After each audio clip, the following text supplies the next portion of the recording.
order a water trough to set on a water trough so we can water the horses. And we had a couple center blocks, didn't look as good, so this is gonna look a lot better.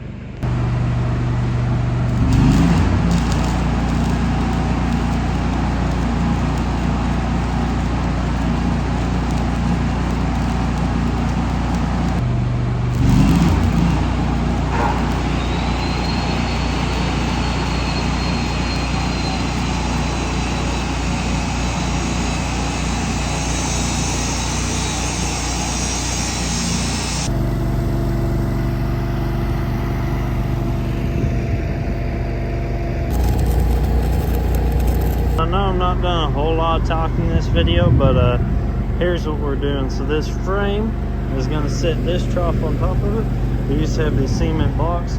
We're thinking this is going to be a whole lot prettier and a lot more functional.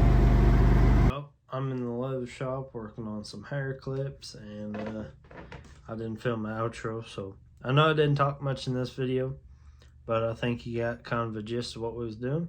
So that's what we did, and I'll see y'all in the next video.